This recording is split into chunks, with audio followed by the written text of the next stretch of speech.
বৈষম্য বিরোধী নয়, বৈষম্যকারী এই ছাত্র আন্দোলনের মাথামোটা সমন্বয়করা সারা দেশের মানুষকে এই যে এখন বোঝাতে ব্যস্ত যে আওয়ামী লীগের কোনো সমর্থক এখন আর দেশে একটাও নেই, সব গুটিয়ে গিয়েছে। এই ভিডিওটা প্রথম আলোর এই প্রতিবেদনটা তাদের মুখে সজোরে একটা এটা বুঝতেই পাচ্ছেন বন্ধুরা। প্রথম আলোর এই যে প্রতিবেদনটা ছাপা হয়েছে, এখানে এই বৈষম্য বিরোধী ছাত্র আন্দোলনের নেতাদের এবং সমর্থকদের, জঙ্গিবাদীদের জন্য একটা ভীষণ উচিত শিক্ষা রয়েছে যে আওয়ামী লীগের সমর্থকরা দেশে আছে কিনা। এবং এই প্রতিবেদনটিতে আওয়ামী লীগের সমস্ত সমর্থকদের জন্য একটু হলেও একটা খুশি না একটা আত্মবিশ্বাস, একটা বিশ্বাস, ভরসা জেগে উঠবে এই প্রতিবেদনটা পুরোটা শোনার পর। বন্ধুরা, শিরোনামটা হচ্ছে মাদারীপুরের আদালতে শাহজাহান ও শোভাহান মুক্তির দাবিতে স্লোগান, গলায় ফুলের মালা। বন্ধুরা, প্রতিবেদনে বলা হচ্ছে মাদারীপুরে কোটা সংস্কার আন্দোলন চলাকালে 2 কলেজ ছাত্র হত্যা মামলায় 2 সংসদ সদস্য শাহজাহান খান ও আব্দুস সোবহানকে প্রথমবারের মতো জেলার আদালতে হাজির করা হয়। তাদের আদালতে তোলার খবরে সকাল থেকেই আদালত চত্বরে ভিড় করেন আওয়ামী লীগের কয়েকশো নেতাকর্মী। এই সময় দুজনের মুক্তির দাবি জানিয়ে স্লোগান দেয়া হয়। সমন্বয়করা দেখছো তো, কয়েকশো নেতাকর্মী জড়ো হয়েছে 2 সাবেক সংসদের আদালতে তোলার বিষয়ে। সুতরাং মানুষ নেই, তাই না? এটা তো শুধুমাত্র একটা ট্রেলার ছিল, কয়েকশো মানুষ। বেলা 11টার দিকে শাহজাহান খান ও আব্দুস সোবহানকে সিনিয়র জুডিশিয়াল ম্যাজিস্ট্রেটের আদালতে হাজির করা হলে বিচারক আসামিদের জামিন নামঞ্জুর করে কারাগারে পাঠান। হ্যাঁ, এটা তো করবে, এই জামিন মঞ্জুর করার জন্যই তো আদালতে নিয়ে আসা হয়েছিল। কোনো বিচার হবে নাকি ওখানে, এ তো আমরা জানি। আগে আসুন, শাহজাহান খান মাদারীপুর 2 আসনের সাবেক সংসদ সদস্য ও শোভাহান মাদারীপুর 3 আসনের সাবেক সংসদ সদস্য। তারা আওয়ামী লীগের কেন্দ্রীয় নেতা। সরেজমিনে দেখা যায় পুলিশের কড়া নিরাপত্তার মধ্যে বেলা 11:30টায় পুলিশের একটি প্রিজন ভ্যান আদালত চত্বরে এসে পৌঁছালে ভ্যানটিকে ঘিরে শাহজাহান খান ও শোভাহানের অনুসারীরা উল্লাস করতে থাকে, তাদের মুক্তির দাবি জানাতে থাকে। প্রিজন ভ্যান থেকে নামার পর শাহজাহান খান ও শোভাহানকে ফুলের মালা পরিয়ে দেন তারা। এ সময় বিএনপি ও অঙ্গ সংগঠনের কোনো নেতাকর্মীদের দেখা যায়নি। যাবে কি করে, আসলে তো জিনিসটা আরও বানচাল হয়ে যাবে, তাই না?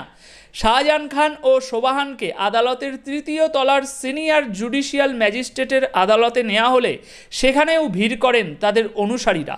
বুঝতে পারছেন তো মানুষ আছে কি না আওয়ামী লীগের নেতাকর্মীদের পাশে। আদালতের কাঠগড়ায় অন্য আসামিদের মতো আলোচিত এই 2 নেতাকে তোলা হয়নি, একটু সম্মান দেখানো হয়েছে। তবে এই সম্মানটা দেখানোর সম্মান। তাদের কাঠগড়ার পাশে 2টি কাঠের চেয়ারে বসতে দেওয়া হয়। পরে শুনানি শুরু হলে দুজনেই দাঁড়িয়ে বিচারকের কাছে নিজেদের নির্দোষ দাবি করে মুক্তির আকুতি জানান। আদালতে কমপক্ষে 30 জন আইনজীবী শাহজাহান খান ও শোভাহানের পক্ষে জামিনের জন্য আবেদন জানান। 15 মিনিট জামিন শুনানি শেষে বিচারক দুজনকেই কারাগারে পাঠানোর নির্দেশ দেন। আদালত থেকে শাহজাহান খান ও শোভাহানকে নামানোর সময়েও তাদের ঘিরে মুক্তির দাবি জানান নেতাকর্মীরা। আছে তো দীপ্ত দে ও কী জন্য তাদেরকে গ্রেপ্তার করা হয়েছে, এবার সেই প্রসঙ্গ। দীপ্ত দে ও তাওহিদ হত্যা মামলায় তাদের কারাগারে পাঠানো হয়েছে। মাদারীপুর সদর মডেল থানার ভারপ্রাপ্ত কর্মকর্তা ওসি আবদুল্লাহ আল মামুন বলেন, মাদারীপুরে আলোচিত 2টি হত্যা মামলায় শাহজাহান খান ও আব্দুস সোবহানকে গ্রেপ্তার দেখিয়ে আদালতে হাজির করা হয়েছিল। এইবার এখানে টুইস্টটা দেখুন। আসামির পক্ষের আইনজীবী নাফিস ইকবাল বলেন, শাহজাহান খান ও আব্দুস সোবহানকে মাদারীপুরে যে 2টি হত্যা মামলায় গ্রেপ্তার দেখানো হয়েছে সে সময় তারা মাদারীপুরে ছিলই না, তবুও রাজনৈতিক কারণে তাদের আসামি করা হয়।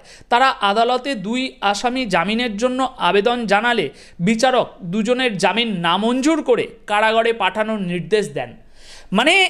আজ আওয়ামী লীগের কোনো নেতাকর্মীদের কোনো কিছু আসামি করা হলে তাদের কোনো বিচার প্রক্রিয়ার মধ্যে দিয়ে নিয়ে যাওয়া হচ্ছে না। আসামি সোজা কাঠগড়ায়।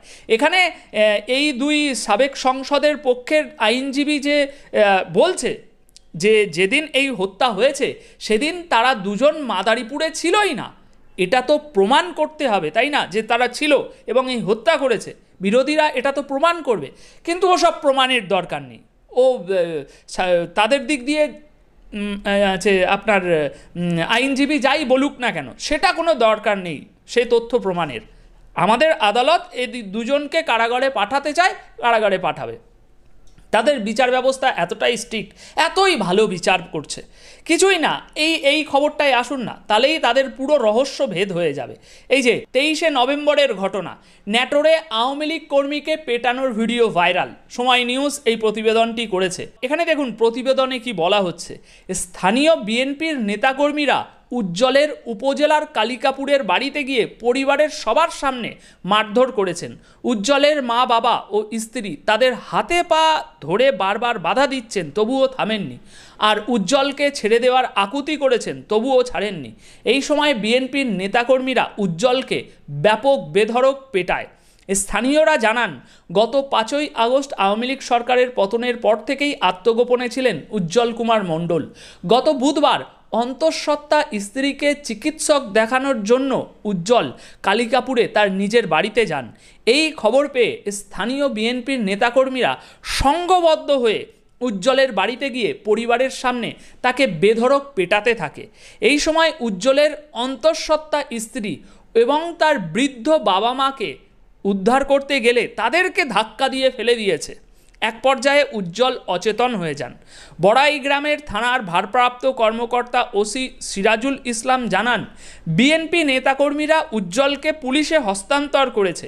পুলিশ তাকে উদ্ধার করে উপজেলা স্বাস্থ্য কমপ্লেক্সে ভর্তি করে সেখান থেকে সকালে তাকে আটক করে আদালতে পাঠানো হয়েছে। পরে আদালত উজ্জ্বলের জামিন মঞ্জুর করেছে। সুতরাং এখান থেকে আমরা কি বুঝলাম?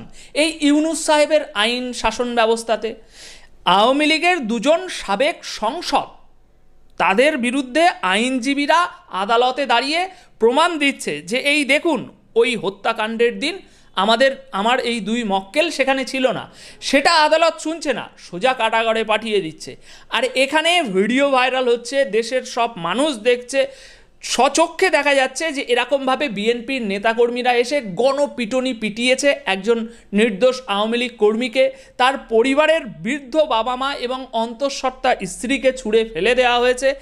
ইভেন সেই বিএনপির কর্মীরা থানায় এসে হস্তান্তর করছে পুলিশের কাছে, অথচ পুলিশ এই যে বেধড়ক পেটানো হয়েছে এর জন্য কাউকে গ্রেপ্তার করেনি। সুতরাং বুঝে দেখুন। আবার এই যে উজ্জ্বল কুমার আওয়ামী লীগের যে কর্মীর কথা হচ্ছে এখানে, এই উজ্জ্বল কুমার যে নির্দোষ সেটা এখানে প্রমাণ হয়ে যায়, কারণ আদালত তার জামিন মঞ্জুর করে দিয়েছে। যদি সে কোনো দোষী হতো তাহলে তো জামিন মঞ্জুর করতো না। না, আদালত সেরকম কোনো তথ্য প্রমাণই পায়নি যে তাকে কারাগারে পাঠানো যাবে, তাই আদালত জামিন মঞ্জুর করেছে। সুতরাং তারা এই বিএনপির নেতাকর্মীরা যে এসে তার স্ত্রী সহ তার বৃদ্ধ বাবা মা উপরে যা ইচ্ছা করলো, এই উজ্জ্বলকে যে বেধড়ক মারলো, এর জন্য সেই বিএনপির নেতাকর্মীদের কাউকে ধরা হবে না, তাদের কোনো সাজা হবে না। পুলিশের হাতে এসে তারা দিয়ে সম্মানে বাড়ি চলে গেল। এই হচ্ছে ইউনূস সরকারের দেশ শাসন। বেছে বেছে আওয়ামী লীগ কর্মীদের খোঁজো আর মামলা দাও, এবং আর যারা নৈরাজ্য সৃষ্টি করছে দেশে তাদের বিরুদ্ধে কিছু করা যাবে না যদি সে আমাদের লোক হয়। এই হচ্ছে ইউনূসের একদম সুষ্ঠু বিচার ব্যবস্থা। হ্যাঁ, শেখ হাসিনার সময় তো মানুষের বাক স্বাধীনতা ছিল। শেখ হাসিনা শুধু বিএনপি জামাত এদের নেতাকর্মীদের ধরে ধরে মিথ্যে মামলা দিত, কিন্তু না, এখন ইউনূস সরকারের আমলে সেটা হচ্ছে না, সবাই সুষ্ঠু বিচার পাচ্ছে। এই তো তার নমুনা। এই হচ্ছে ইউনূস সরকারের সমন্বয়কদের নূতন বাংলাদেশ, যেখানে আওয়ামী লীগ নিধন চলছে গণহারে, কিন্তু সারা দুনিয়ার সামনে বাংলাদেশের ছবি তোলা হচ্ছে আমরা একেবারে সুষ্ঠু, আমরা একেবারে মানবিক, আমরা একেবারে গণতান্ত্রিক। তোমাদের গণতান্ত্রিক আর এই মানবতার মুখোশ খুব শীঘ্রই খুলে যাবে।